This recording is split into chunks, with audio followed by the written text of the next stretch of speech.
Salut la team Yomel Tips. Comme promis, aujourd'hui, on va parler du cash flow. This year, blessing, money, testimony. Bon, allez, plus sérieusement. C'est le truc qui te dit si ton appart te nourrit ou s'il te ruine. Bouge pas, je te décortique tout ça en 3 minutes. Bon, c'est quoi le cash flow? C'est pas un nouveau style de rappeur, hein. Non.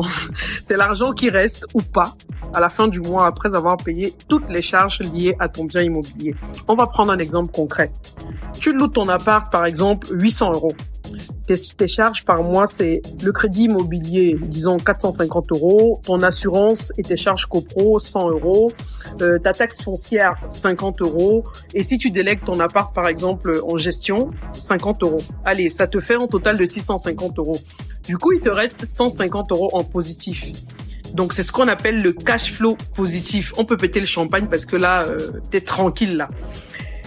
Ensuite, si par exemple, ton loyer couvre pile tes charges, ça s'appelle de l'autofinancement.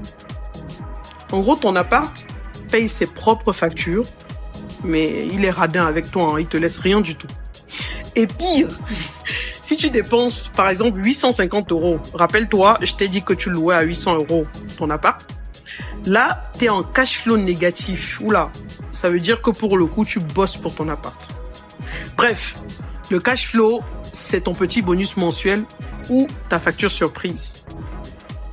Comment avoir un cash flow qui te donne le smile?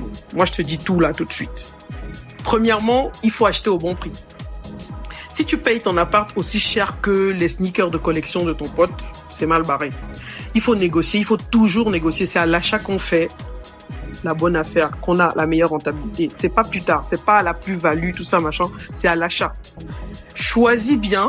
Deuxièmement, choisis un bien qui rapporte bien. Cherche des endroits où le loyer est top par rapport au prix d'achat. Attention, un château à la campagne loué 500 €, c'est pas du tout rentable. Troisièmement, il faut éliminer les charges inutiles. Négocie ton prêt. Oui, il faut harceler ton banquier. Si tu sais pas le faire, prends un courtier pour qu'il te fasse le job. Compare les assurances. C'est mieux de faire une délégation d'assurance parce que très souvent, c'est beaucoup moins élevé que les assurances classiques que la banque te propose. Et surtout, évite les travaux de folie du genre un jacuzzi en or dans un studio. Enfin, c'est petit un studio, ok? Faut pas s'engager dans des gros travaux qui ne vont pas servir à grand chose. C'est vrai que les love rooms aujourd'hui, ça pilule, mais c'est quand même dans des trucs un peu plus grands, quoi. En tout cas, si tu démarres, va dans un truc plutôt simple avec peut-être des petits travaux légers.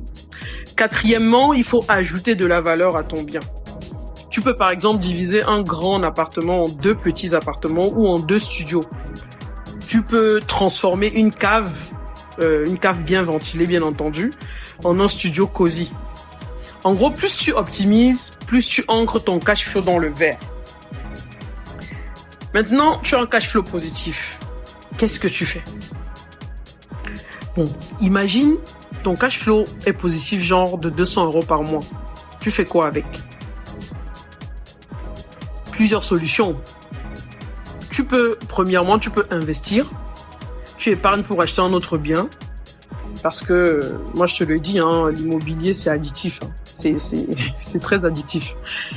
Deuxièmement, tu peux rembourser ton crédit plus vite. Du genre, allez, prends ça, monsieur le banquier. Je te rembourse tes sous beaucoup plus que prévu. Mais perso, je te le conseille pas. Moi, je le ferai pas en tout cas. Troisièmement, tu peux diversifier. Investir en bourse, lancer ton business ou même acheter des choses et revendre. Bref, tu peux diversifier. Quatrièmement, tu peux juste profiter de la life. Vacances, resto, pizza, tous les vendredis soirs. Parce qu'en fait, bon, investir c'est bien, mais vivre c'est mieux. Je crois que c'est quand même pour ça qu'on cherche du cash flow. Hein. Et voilà, le cash flow n'a plus de secret pour toi. J'espère que tu es prêt maintenant à te lancer, à mettre ton argent au boulot.